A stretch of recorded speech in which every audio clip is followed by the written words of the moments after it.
semuanya, Assalamualaikum warahmatullahi wabarakatuh. Kembali lagi bersama Ibu Fajria di Mapel KWU. Hari ini kita sudah memasuki materi baru, yaitu usaha budidaya unggas petelur dengan kompetensi dasar sebagai berikut. Dan dengan pembelajaran hari ini diharapkan kalian dapat memenuhi tujuan pembelajaran, yaitu Oke, langsung saja kita ke penjelasannya. Unggas adalah jenis hewan yang termasuk ke dalam kelompok burung-burungan. Ciri-ciri unggas adalah bersayap, berbulu, berkaki, dan memiliki paruh. Berdasarkan produk yang dihasilkan, kita mengenal unggas petelur dan unggas pedaging. Tapi, kali ini kita hanya membahas tentang unggas petelurnya saja. Jenis unggas petelur antara lain ayam, bebek atau itik, burung puyuh, dan angsa. Telur yang dihasilkan bisa dikonsumsi dengan cara direbus atau digoreng langsung. Tetapi, telur juga digunakan sebagai bahan baku dalam industri berbagai jenis makanan, kue, dan roti. Telur asin merupakan salah satu juga olahan telur yang dihasilkan oleh unggas petelur. Selain itu, ada juga minuman kesehatan berupa STMJ atau susu telur madu jahe berupa minuman kesehatan merupakan produk olahan dari telur. Hal yang harus dipersiapkan untuk memulai usaha ini pada dasarnya adalah modal, tempat, dan bibit. Langkah produksi usaha ini yaitu yang pertama, menentukan produk yang akan dibudidayakan. Dalam kesempatan kali ini, biasanya telur dibagi menjadi dua, yaitu ada telur konsumsi dan telur tetas. Yang kedua adalah menyiapkan alat.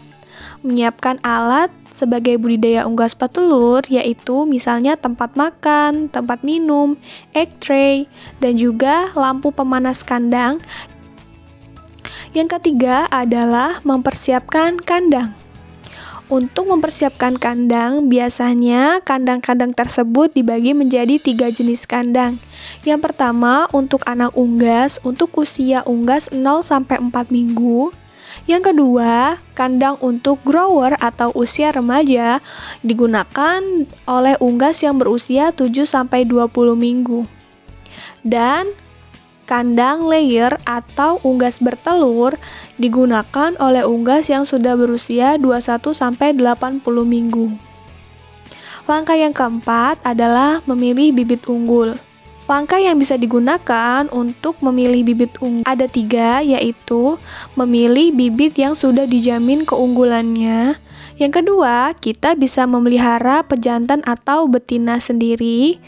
Dan yang ketiga adalah membeli DOC dan DOD. DOC adalah Day Old Chicken dan DOD adalah Day Old Duck.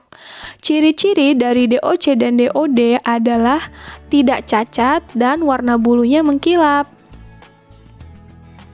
Yang kelima adalah memberikan pakan.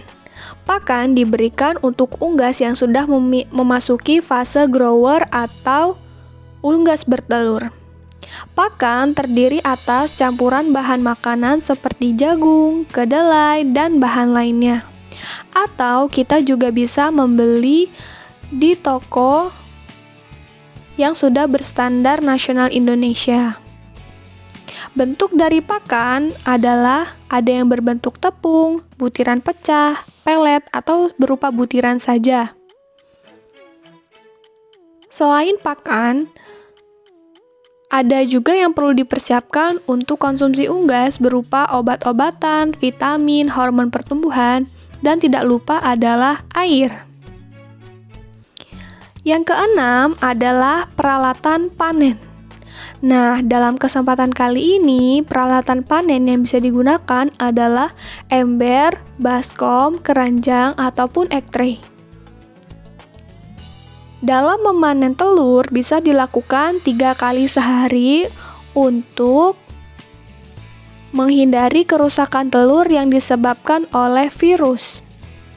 Untuk memanen telur, biasa dilakukan yang pertama di sesi pagi yaitu jam 10 sampai jam 11 pagi, sesi kedua yaitu jam 13 sampai jam 14.00, dan yang terakhir adalah jam 15 sampai 16.00 sambil mengecek suhu kandang. Selain itu, sanitasi dan pemeliharaan kandang juga penting loh dilakukan untuk menjaga kesehatan dan keamanan unggas yang dipelihara.